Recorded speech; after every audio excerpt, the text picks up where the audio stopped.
बेहदची परम महाशांती. बापूजींच्या मराठी यूट्यूब चॅनलमध्ये आपल्या सर्वांचे मनःपूर्वक स्वागत. श्रोते हो, आजचा विषय आहे 25,000 वर्षे पुरातन कैलाश मंदिराचे रहस्य. बेहदचे बापूजी सर्व श्रोत्यांना परम शांतीने अभिवादन करत अलौकिक पारलौकिक ज्ञान प्रदान करत आहेत. बापूजी स्पष्टीकरण देत आहेत की जे औरंगाबादमधील शिवमंदिर दाखवले जाते ते एका अखंड पहाड कोरून बनवलेले आहे. त्याला त्यांनी वेगवेगळे दगड वापरलेले नाहीत. तसेच हे कमीत कमी 25,000 वर्षांपूर्वीचे प्राचीन मंदिर आहे. वरील अनेक शिवपंथी आत्म्यांनी येऊन त्यावेळेस जे भगवान शिवाला मानणारे होते अशा आत्म्यांनी येऊन या मंदिराला बनवले आहे. तसे तर हे भूत प्रेत आणि पिशाच्यांनी बनवलेले मंदिर आहे. कोणत्याही देवतेने हे बनवलेले नाही, कारण तेव्हा देवता विष्णू भगवानाला मानत असत.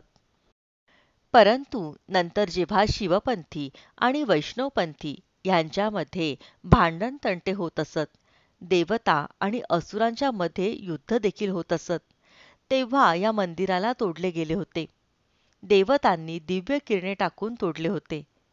तर हे जे शंकराचे भक्त आहेत, ज्यांनी हे बनवले, त्यांनी देखील दिव्य प्रकाश किरणे टाकूनच हे बनवले होते. भूत पिशाच्यांनी हे बनवलेले आहे. हे कमीत कमी 20 ते 25,000 वर्षांपूर्वीचे प्राचीन मंदिर आहे. आणि ह्यानंतर एकदा वैष्णवपंथीवाल्या देवतांनी रेज मारून ते तोडले देखील होते. पुन्हा असुरांनी त्याचा जीर्णोद्धार केला. असुर म्हणजे भूत प्रेत पिशाच्यांनी त्याचा पुन्हा जीर्णोद्धार केला. याचा 3-4 वेळेला रेज मारून जीर्णोद्धार होत होता. असे कोणतेही कारागीर ते बनवण्यासाठी जात नव्हते. फक्त प्लॅन बनवला जायचा आणि रेज मारून ते मंदिर बनवले जायचे किंवा त्याचा जीर्णोद्धार केला जायचा. जसे सोन्याची द्वारका बनवणारा जो शिल्पकार, जो देवतांचा शिल्पकार होता, विश्वकर्मा. भगवान श्रीकृष्णाने देवतांचा शिल्पकार विश्वकर्माला सांगितले आणि त्याने एक संकल्प करून संपूर्ण सोन्याची द्वारका बनवली. तर ही सोन्याची द्वारका फक्त केवळ एकमात्र कृष्णाचा संकल्प पकडून बनवली गेली होती. आता संकल्प म्हणजे मला असे पाहिजे तसे पाहिजे असा भगवान श्रीकृष्णाने संकल्प केला आणि विश्वकर्माने तसा संकल्प पकडला आणि संपूर्ण द्वारका बनवली गेली. त्यापूर्वी सागराच्या पाण्याने ती जागा घेतलेली होती. सागर देखील देवता होते. सागर देवताने पाण्याची ती जागा खाली करून दिली. सुरुवातीला तर तिथे बराच मोठा सागर होता. नंतर हळूहळू त्यात 1% परमतत्वाची पॉवर होती. हळूहळू जेव्हा असुर येऊ लागले, तेव्हा हळूहळू परमतत्व 3 तत्वामध्ये आणि 3 तत्वांमधून पुन्हा स्थूल तत्वामध्ये परावर्तित होऊ लागले. पाताळ लोकामध्ये राहणारे जे असुर होते, या असुरी वृत्तीवाल्यांची व्हायब्रेशनने परम लाईट सुद्धा परमतत्वामध्ये बदलली गेली. त्यात 1% परम लाईट होती.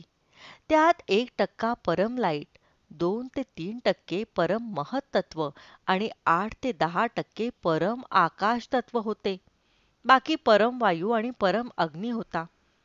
ही जी सोन्याची द्वारका म्हटली आहे, तिला असेच उगाच म्हणत नाहीत. हिंदू शास्त्रात लिहिले आहे की अशी ही जी काही स्थाने असतात, ती असे कोणी बनवण्यासाठी जात नाहीत. ही मंदिरे कमीत कमी 25 ते 30,000 वर्षांपूर्वीची पुरातन मंदिरे असतात. हे शिवभक्त, या शिवभक्तांना तर सगळे जाणत आहेत. शिवाचे भक्त तर भूत प्रेत आणि पिशाच्य होते. त्यांनीच तर रेज मारून ही मंदिर बनवलेले आहे. पहिल्यांदा देवतांचे जे शिल्पकार असत, ते सूक्ष्म जगतामध्ये देखील बनवत होते ना. सूक्ष्म जगतामध्ये देखील एखादे मंदिर बनवत असत.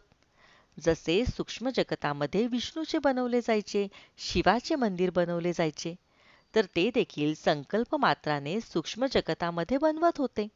अशा प्रकारे संकल्प करून, मनामध्ये पूर्ण प्लॅनिंग करून संकल्प केला की लगेच सूक्ष्म जगतामध्ये ते बनले जात होते आणि हळूहळू स्थूल तत्वामध्ये परावर्तित होत असत. नकारात्मक लोक त्यात प्रवेश करत असत. त्यामुळे नकारात्मक वायुमंडळ तयार होत असायचे.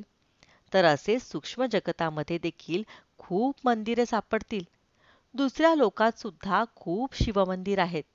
तिसऱ्या लोकात शिवमंदिर मिळणार नाहीत.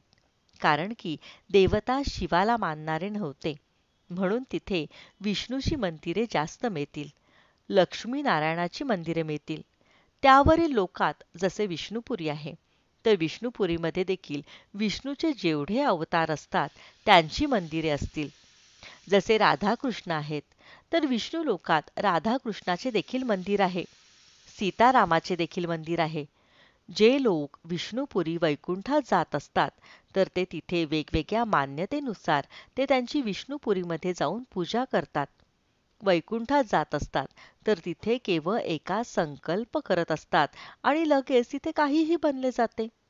तर जे देवतांचे शिल्पकार असतात किंवा असुरांचे देखील शिल्पकार असतात, ते सर्व केवळ एका संकल्प मात्राने मनामध्ये संकल्प करून रेज मारून त्या गोष्टी बनवत असतात. आणि धर्तीवर हे 5,000 वर्षांपर्यंत चालत राहिले. म्हणजे कृष्णावतारापर्यंत असे चालत होते. तोपर्यंत त्याला कोणताही कारागीर बनवायला जात नव्हता. कृष्ण अवतारानंतर देवतांचे जे महाभारत युद्ध झाले, त्यात प्रचंड नुकसान झाले. देवतांची देखील शक्ती हळूहळू नष्ट होत गेली आणि हळूहळू जे चांगले शिल्पकार सूक्ष्म जगतामध्ये होते त्यांची देखील शक्ती खूप कमी झाली. असे पांडवांना देखील त्यांचे राज्य पांडवन मिळाले होते. म्हणजे पांडवांना ती अतिशय नापीक जमीन मिळाली होती, ज्याला खांडव वन असे म्हटले जाते. ती कौरवांनी दिली होती.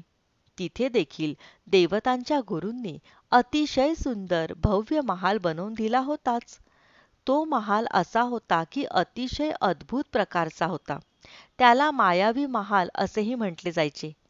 पांडवांच्या महालाचे नाव काहीतरी वेगळे होते. सध्या मला ते आठवत नाही. पांडवांचा महाल जो विश्वकर्माने बनवून दिला होता. तर त्यावेळी देखील खूप मोठे कलाकार सूक्ष्म जगतामध्ये होते. ते देवतांसाठी सुद्धा सूक्ष्म जगतामध्ये रचना करत होते. वरती सूक्ष्म जगतामध्ये विविध प्रकारच्या माडी महाल बनवले जात होते. इंद्राचा जो महाल बनवला होता, त्यात मोठमोठे नृत्य गायनाचे कार्यक्रम देखील होत असत. तो सुद्धा या सर्व देवतांच्या शिल्पकारानेच बनवला होता. देवता लोकांमध्ये बनवत होते. तेच धर्तीवर येऊन भगवान श्रीकृष्णाच्या आदेशानुसार देखील सर्व बनवत होते. विदेशात देखील जे मोठमोठे पिरॅमिड्स बनवलेले आहेत, ते सुद्धा खूप प्राचीन आहेत.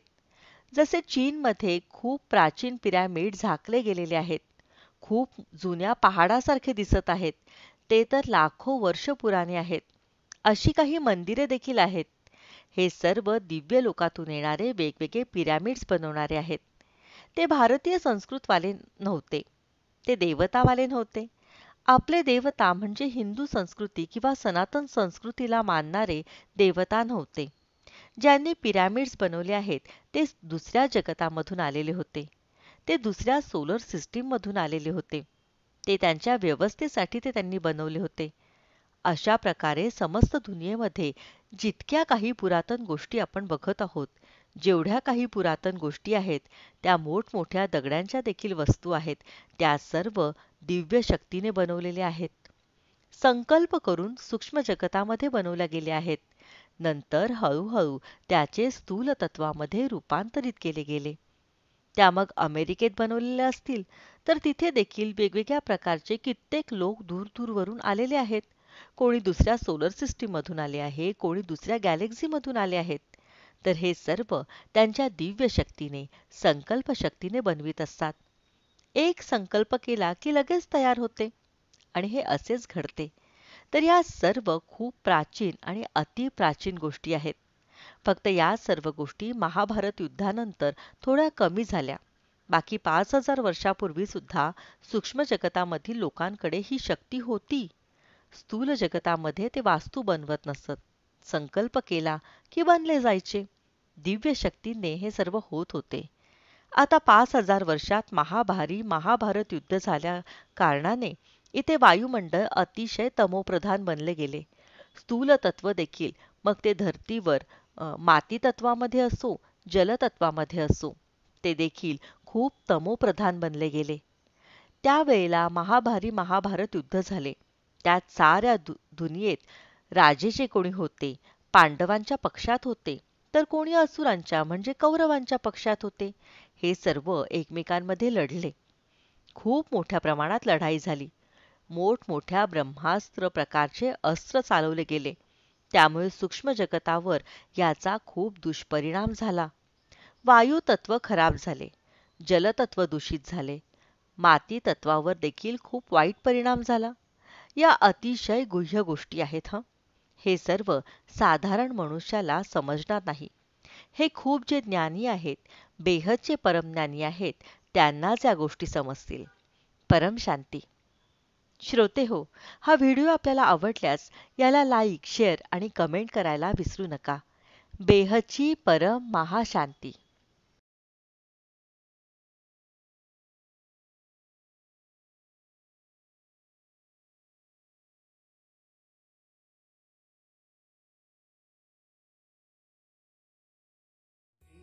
की परम शांति सोचो, बोलो परम शांति. Join us daily for our morning live meditation, Monday to Saturday, 5:30 to 6:30 a.m.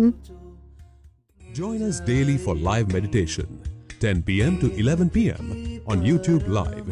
Subscribe now. Website www.paramshanti.org. Email us anand@paramshanti.org. Like, share, subscribe. Join today. बेहद की परम शांति